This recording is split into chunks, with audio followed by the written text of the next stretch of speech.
I actually had a guy walk into my office one time, Kevin, and his product was water, a bottle of water, and he wanted to charge $19.99 for a bottle of water. And I asked him, I was like, all right, dude, I can go get this water over here for like a 99 cent at 7-Eleven, right? What makes this bottle so special? And he was like, well, this bottle has a prayer on it. So they print out a hologram, put a hologram picture of Jesus on it and a prayer, and wanted to charge $19.99 for this bottle of water. And the sole reason was to be able to pay a higher commission and for the company to make a ton of money. Yeah, and you would see that all the time. And I think it goes back to what I said about regulatory authorities. The influencer affiliate space has really moved the needle closer to more compliance just out of the gate without having to even think about it. You are listening to Power Marketing with Kevin Lee. Kevin and his agency Did It have helped thousands of businesses win through superior marketing, as have his books, articles, speaking engagements, and the E-Marketing Association Power Marketing podcasts. Here's Kevin. I'm super excited to be chatting with Solomon McCluster today because he's going to delve into a little bit of a topic that I don't usually cover, which is direct selling and network marketing, which many of you may be familiar with and some of you may not. And the reality is with the explosion of influencer marketing and the continued success of affiliate marketing, I think a lot of marketers really have sort of glossed over the potential that they might have in adding an additional layer. So Solomon, why don't you give us sort of a quick background of your history in network marketing and in direct selling? So I've been in this space for, at this point, about 30 years. I've worked at corporate, owned 2 MLM companies, got consult and work with a company called Trinity Software to help startup companies and advise companies on, compensation plan, how to get hooked up with this, all the different pieces that they need to start and run a successful MLM company or direct sales company. And yeah, I've been doing it for about 30 years. Great. So a lot of folks are quite familiar with affiliate marketing, and sometimes an affiliate can be a publisher, sometimes it can be an individual, sometimes it can be an influencer. And so then you've got influencer marketing that layers in that. And those are hot areas at the moment in sort of the regular marketing channels. And the interesting thing about direct selling and network marketing is it's really just adding another layer to that, right? And it's really empowering potentially a greater army of individuals to, delight their friends and acquaintances, right, in interesting ways, or solve problems for their friends and acquaintances in interesting ways.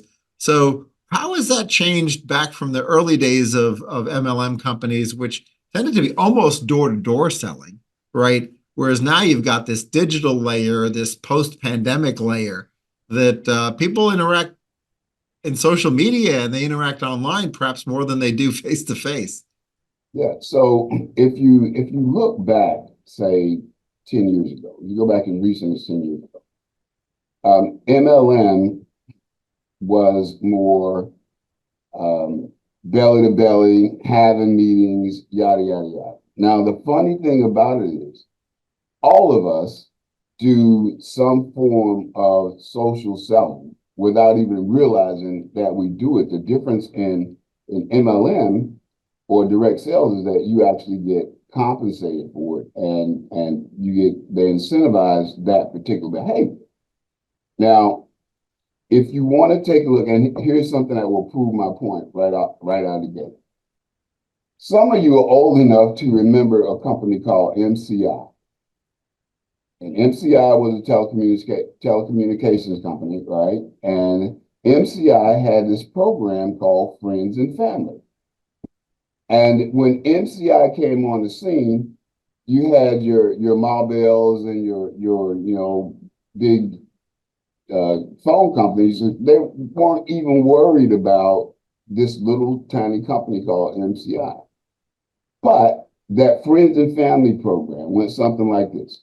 You knew that you were going to talk to mom, dad, whoever. Back then, you didn't really have cell phones, right? You were going to talk to them and they were going to talk to you. And if they used MCI, you would get something off of your bill and they would get something off of their bill for something that they were going to do all the time anyway. When all the dust settled, this little company, MCI, had basically soaked up 25% of the market share. 25%. And it was all based on friends and family. Basically, incentivizing you to tell your friends about it, yada, yada, yada, because it's a service that you're going to use anyway. So that concept is not new. But when you apply that to the MLM space, there is a difference between MLM and direct sales, which is Party Plan. Now, follow me here. Here's the funny part about this. MLM, as we knew it back in the day, was companies like Amway, like water filter companies, have a nutritional product or other products. And the compensation structures in those were more binary, which basically means you got a left leg and a right leg. You got to keep them balanced of some sort. You get paid in depth. Then you had matrices where the illusion was people above you would help you build your organization and people spill under you and you get paid, so forth and so on. Those, even though there were a lot of females involved, that was more of a male concept because most of your guys would look at it and they'd be like, yeah, I don't really care about the product. I'm just looking at what's the compensation plan. I want to see how much I can get paid. Right? Party Plan, on the other hand, Party Plan, that industry is probably well over 95% female. And it is a completely different animal than the MLM piece. Some of them share the same compensation structure, which is some form of unilevel. Never seen a true party plan company that has a binary or matrix or any of those. And what party plan companies do is they really incentivize ladies to do what they normally do, which is like a product or service, and then tell all of their friends about it. Compensation structures are pretty simple, pretty straightforward. You very, very rarely hear or anytime hear about regulatory authorities coming and knocking on their doors because those sales are basically retail sales. Right? And if you've ever had the opportunity to attend a party plan company's a party by one of their consultants, it is really a social event where ladies get together. They might play some games, look at products, drink some wine, and mingle the way ladies normally mingle. And they will get mad at you if you call them an MLM company because that's not the way they think. Now, if you take and roll that forward, right around 2019, you can start to see the whole industry start to slowly turn. And there are some factors as to why the industry started to slowly turn. First off, people started to get really, really comfortable with doing business online. Secondly, ladies got really, really comfortable with doing business online because what the internet did was it made it easy for ladies to do what they normally do, which is to like a product or service and tell all of their friends about it, right? You start to get into more virtual parties, being able to have influencers and affiliates, all right? And it made it very easy for them to do that without having to have a physical party. Because I could post my replicated website link, which was where I would send people to purchase product. I just post it on Facebook and go Facebook Live. People all around the country could be on the party line, go post it. I get paid, right? So it incentivized ladies to do what they normally do. Right? And the MLM belly to belly piece was trying to figure out how to get into that, right? How to capitalize it. And then the pandemic hit, right? And that's when the wheels really fell off the wagon, because the whole thing about belly to belly, well, you couldn't really do that anymore. But they had perfected the social selling. Now, believe it or not, in MLM, there has always been an affiliate, the term affiliate and affiliate programs.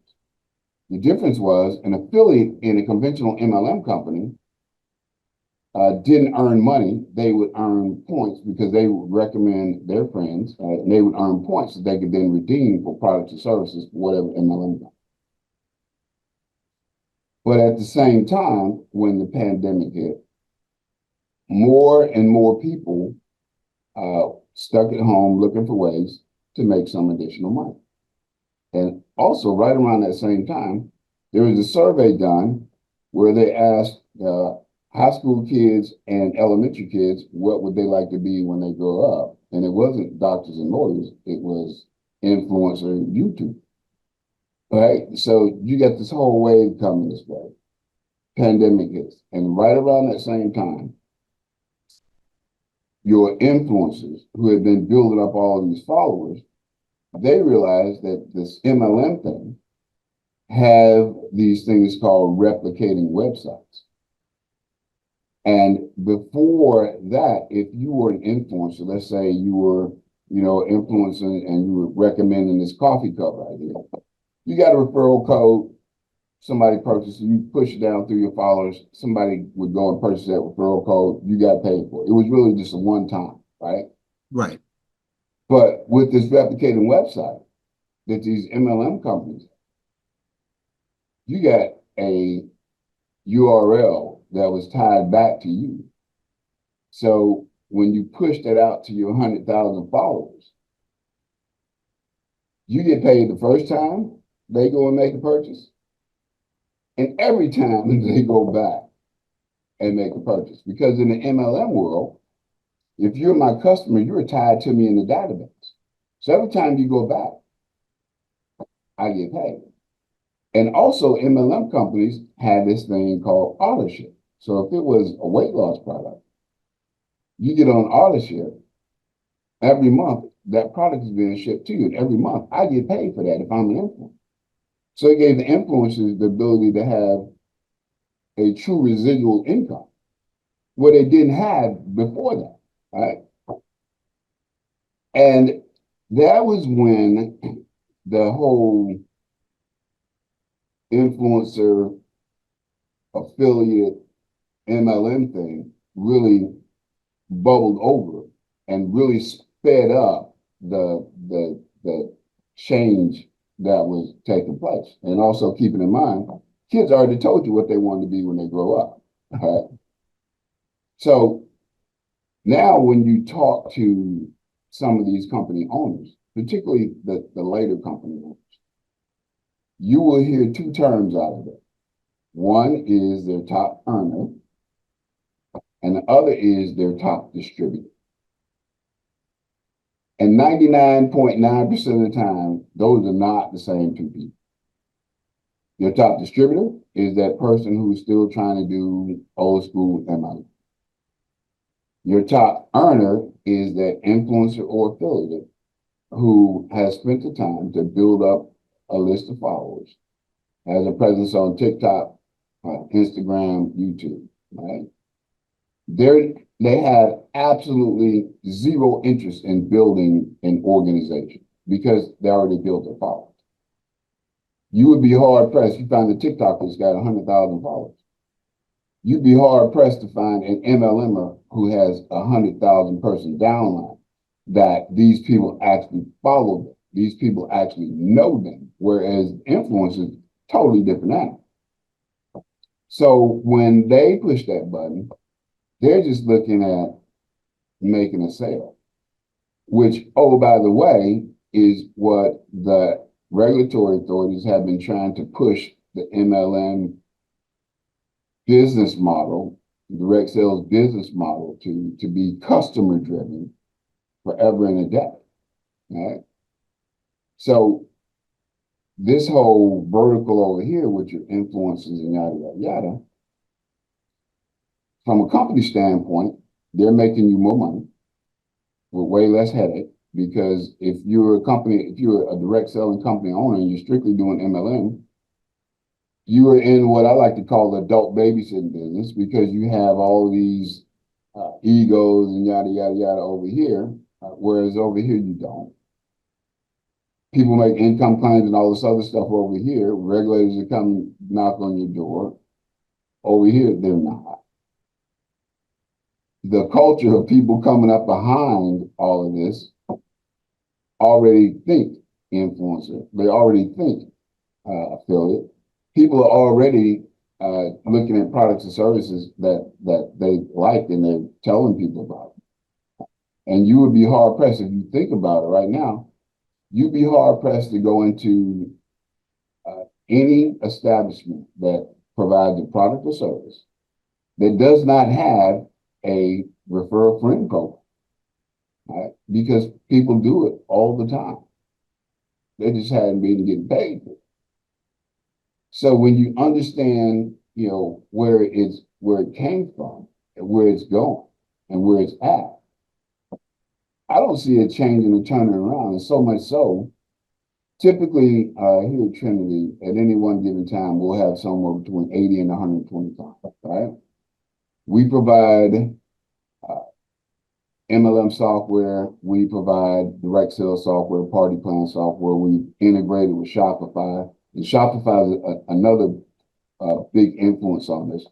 We've integrated with Shopify, and we've created a marketing system that allows automation of lead generation and yada, yada, yada.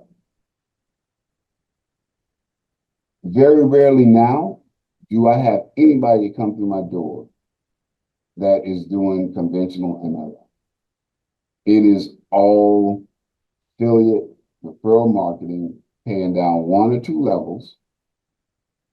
They're not interested in the whole traditional MLM piece, because at the end of the day, that's where it's coming from. That's where it's going.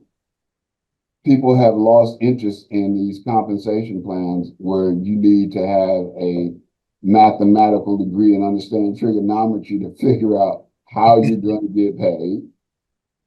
They just have no interest. So, this thing is changing, and that's pretty much why.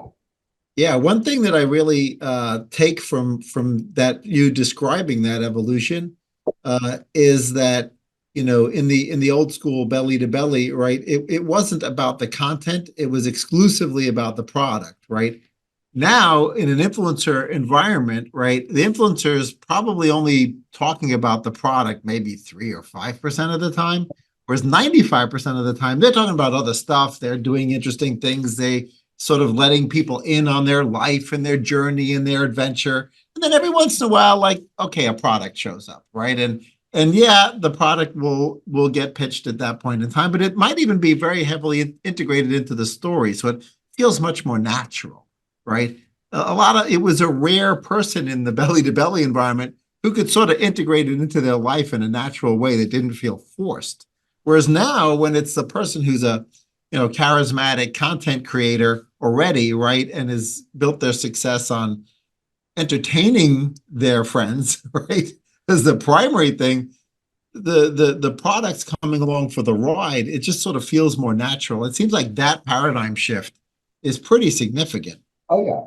It is huge. And also, when you layer on top of that, how technology has changed, right? Because there's technology now, and it's been being developed for some years now, but they've got it kind of perfected where if I'm an influencer or whatnot on my YouTube channel, well, as I'm talking about my life and yada, yada, yada, and I mention a product, and I tell my followers a little bit about that product, you can actually order that product from the video, right? You couldn't do that in the past. So technology has kind of caught up and incentivized the ability for people to do and tell a fit for what's going on, right? You know, back in the day, if you had a opportunity meeting, and that's why it called opportunity meetings, because it was about the opportunity to make money by building an organization. And it didn't really matter what the product was. Well, now it's about the product. And I mentioned Shopify earlier, right? Shopify did something that truly changed this industry. So we started to get a lot of our larger clients, the startup clients, who wanted to use Shopify as their e-commerce platform. And we had our own e-commerce platform, and in the MLM space, you know, the shopping cart is one of the things that's replicated in how people track, yada, yada, yada. Difference was you had to have some technical skill, either be a programmer or know some HTML, Java, things like that, to work with the CRM to change stuff on that shopping cart. So some of our bigger clients, they wanted to use Shopify. And Shopify had absolutely zero interest in building an MLM piece. So we kind of filled that gap and provided a true enterprise level back-end solution to work with Shopify.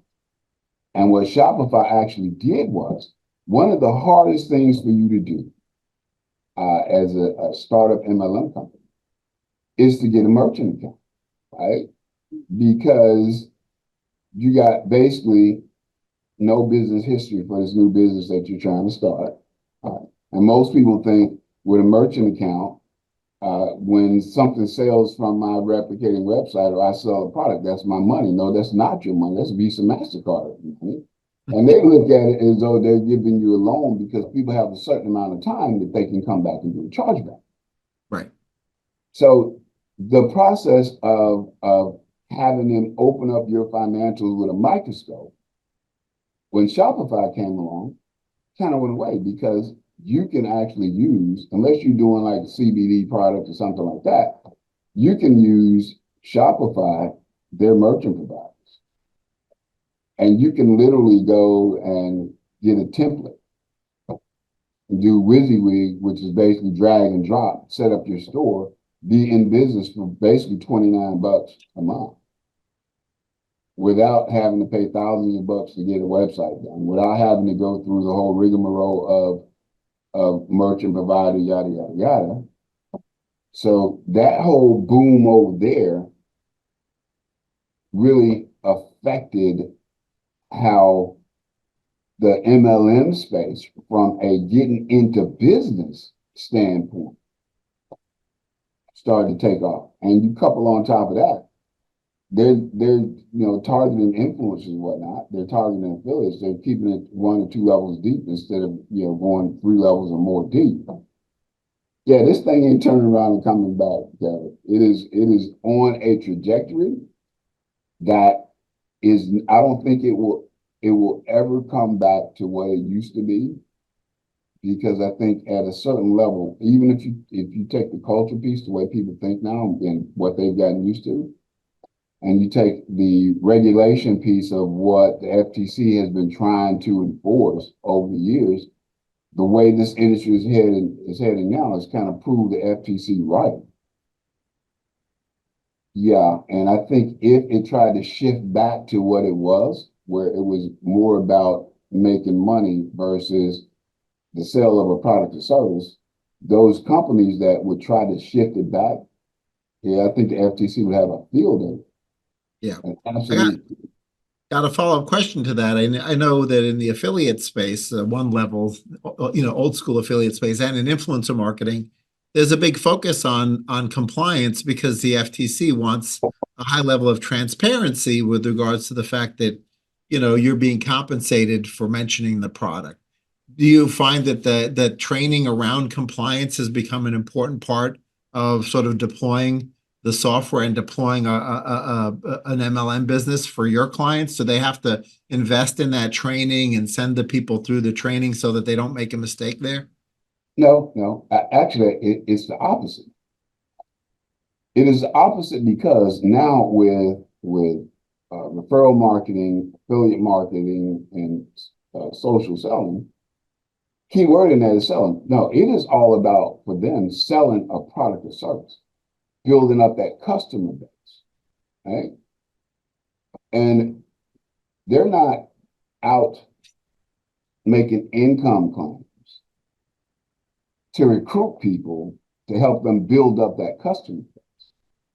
They're just solely focused on selling a product or service because they have the power.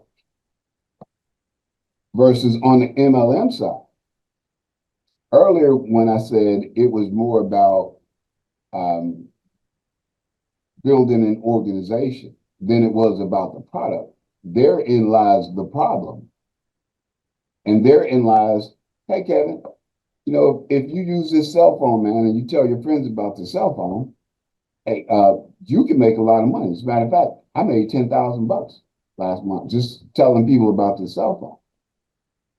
I'm trying to get you to join my organization to do the exact same thing. Whereas influence is all about, hey, it's a great cell phone, it works perfectly, yada, yada, yada. You should get one. Go to my link below.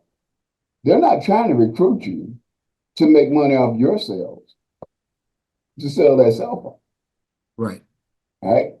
And they are getting real customers, not people who get in and get the cell phone and get on auto-ship so they can qualify to earn a commission. So, yeah, that side over there, the affiliate referral side, is way cleaner, and they don't have those headaches that you have worrying about distributors making false claims, making about distributors making income claims, not having customers where all of your people in your organization are other distributors who are solely there to be on auto ship to qualify for something.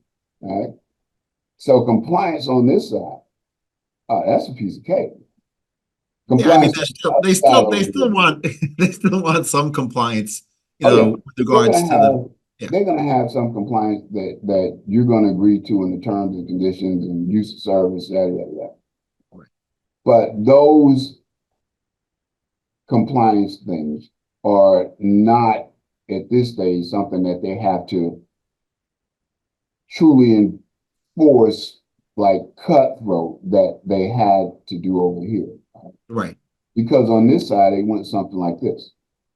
If Kevin was out making income claims or product claims about this product cured cancer or whatnot, and I was a company owner, right? And you were a distributor in my company. The regulatory authorities didn't necessarily want to talk to Kevin. They wanted to talk to me, right? And the reason they wanted to talk to me was more so because I had the much deeper pockets, right? Even though you were the one making the income claims or the product claims, I'm being held responsible for that, even if I had compliance in place. And they would come in a lot of cases under the auspices of those two things, and they're trying to protect the public. And what you would find is by the time they got done levying fines on you and all this other stuff, my company is basically out of business. So they want to talk to me. They want to talk to you. But when you flip that around where Kevin's over here talking about how Kevin uses this product, and Kevin's not making income claims at all. Kevin just likes this product. Kevin's not trying to recruit you at all.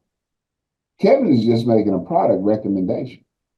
And you went and purchased that product. I went and purchased that product.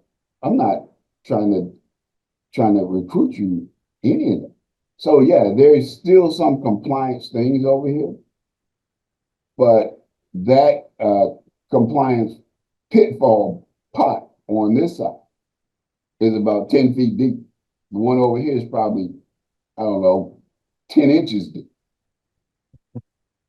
So one thing that we find in traditional influencer marketing is that the platforms each have their pros and cons, right? And certain platforms, it's super easy to add a link to a piece of content that's created to make it, like in YouTube, there can be a link below and you put the proper disclosure in there that it's, has its sponsored product, blah, blah, blah, right? Whereas in TikTok, it's a little harder, although there are some changes going on there, right? And Instagram, it's again different. Like the level to which it's easy for a person to sort of click out and go somewhere is different. I mean, Twitter/X or whatever you want to call it, it was all about outbound links. Like you could link out, right? It's super easy to link out. It was designed to get you to link out. Facebook, oh yeah, sure, you can link out, right? Once you start to move to some of these more video-centric platforms, they were more about keeping them to just swipe to the next video, right? They didn't want them to interrupt their day to go do something else, right? The platform builders were more interested in, let's just get to the person to the next great video that our algo is curated for this individual because we know what they like, right? And so how does that change in the way in which the participants in the business platforms, the product platforms that your clients, how do they sort of recommend best practices differently to a TikToker versus an Instagrammer versus a YouTuber?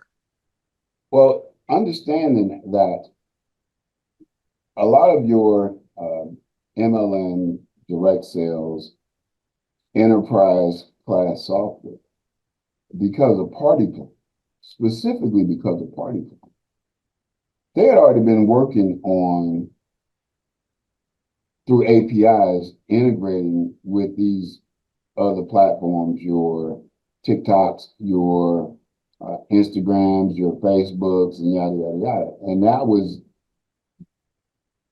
just another benefit that these influencers and whatnot realized when they started to take a closer look at MLM companies. And a lot of it, quite honestly, had to do with the technology that had been used on the direct sellers side of this thing that was already in place and had been in place for doing virtual parties, doing virtual meetings, sharing your stuff on these social media platforms, these videos that track back. So a lot of that had already been developed, and then they just started to discover it. And that's why a lot of them, well, a portion of them start to look at these MLM companies. It started out as basic as the replicating website. Because if you understand a replicating website, all the content on that replicating website is controlled by the company. So when you join, let's say it's, abccompany.com, when you join, your URL might be abccompany.com/Kevin or kevin.abccompany.com. And everything that goes through that link is going to be tracked back to you. Sales, organization building, downline, whatever. And in those systems, there are marketing pieces that the companies, the software companies, have built in that integrate through APIs with your TikToks, your Instagrams, your Facebooks, by passing tokens or cookies or yada, yada, yada. So that part had already started to take place. And then, like I said, the pandemic rolled in and these people over here started to realize, hey, a lot of the stuff that we've been thinking about that we hadn't even thought about, these MLM companies already have. And the funny thing about that is, Kevin, a lot of your MLM companies, your large existing MLM companies, they have the fundamental tools already in place for influencers and affiliates, because almost every MLM compensation plan out there has a retail bonus or retail commission built into it. And that retail commission is basically an affiliate program or an influencer program already built in. It's just never been marketed like that. Because that retail bonus, every customer that goes to my link, my replicating website that purchases from me, I get a retail bonus. It's one level. And what is affiliate marketing? It's one level, right? But what these companies don't want to do is they don't want to, and I'm talking these MLM direct sales companies, what they don't want to do is cut off their nose and spite their face. Because they spent years, their whole marketing and business is predicated on this MLM structure. But this other piece that they've never marketed is built into that because they've already always had a retail sales bonus. Right. And if they try to just straight out flip it, then they're going to piss off all of these distributors, right? Yeah. They spent all this time building this stuff. So that's why your new companies that are starting, they're not even looking at the distributor thing. Yeah. And if they are, they're paying, 1, 2, maybe 3 levels on the outside, maybe. And that's it.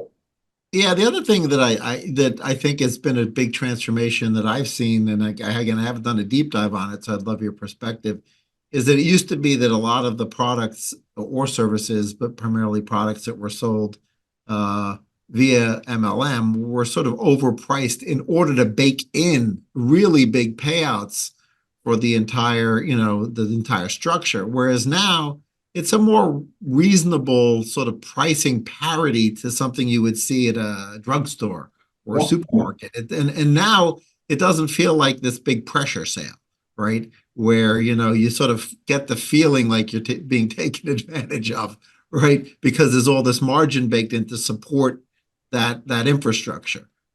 Would you agree that that's been a big? Yeah, absolutely, absolutely. So realize that the standard for the longest period of time as an MLM company, you would mark a product up 7 to 10 times solely for the purpose of being able to pay a commission, right? And that being the case, a lot of the products were definitely way overpriced. And also understand a lot of those same products, a lot of compensation structures were built and then the product added, right, that they could mark up to support the compensation structure. Right. Versus having a great product and then building a compensation plan around that product, right? Yeah. So now with the influencer, yada, yada, yada, you don't have to have that 7 to 10 times markup. It can be a more realistic pricing structure that you would still pay out what you would normally pay out on a product if you didn't have to pay 7 to 10 levels. And another thing about that, which leads you into marking that thing up so high, is the compensation structure itself. You'll hear MLM companies say, we pay out 40%. Question then becomes, if you've been around this space long enough, the question then becomes 40% of what? 40% of retail or 40% of the commission of the volume? And then how is that paid out? And at the end of the day, if you look at how much they actually pay out, that actually goes out the door, that percentage is way less because of breakage, right? And that is another thing that the regulatory authorities take a look at. What is the customer paying versus what it actually costs and how much is the company making on it? And then you tie that back to your affiliates over here where it's just a straight thing. So if they're paying, 30% commission, only time they ever pay a commission is when the sale of a product happens. So I can't charge you $30 for this pen when I can go down to the local store and get it for $1.99. But you see that. I see that all the time. I actually had a guy walk into my office one time, Kevin, and his product was water, a bottle of water. And he wanted to charge $19.99 for a bottle of water. And I asked him, I was like, all right, dude, I can go get this water over here for like a 99 cent at 7-Eleven, right? What makes this bottle so special? And he was like, well, this bottle has a prayer on it. So they print out a hologram, put a hologram picture of Jesus on it and a prayer, and wanted to charge $19.99 for this bottle of water. And the sole reason was to be able to pay a higher commission and for the company to make a ton of money. Yeah, and you would see that all the time. And I think it goes back to what I said about regulatory authorities. The influencer affiliate space has really moved the needle closer to more compliance just out of the gate without having to even think about it because of things like that. Perfect, perfect. Well, this is really a lot for people to chew on. And for those folks who maybe have a product or a service that they're thinking about, adding an MLM type deployment, maybe they're already on Shopify or whatever. Should they reach out to you on LinkedIn? What's the best way to reach you? Yeah, you can reach out to me on LinkedIn. It's probably the best way to contact me. And I'm a problem solver, and I like to look at a new client's issues and show them the best, most economical way to start one of these things and avoid getting into an orange jumpsuit. That's always a good That's always a good strategy. thing right there. Yeah, exactly.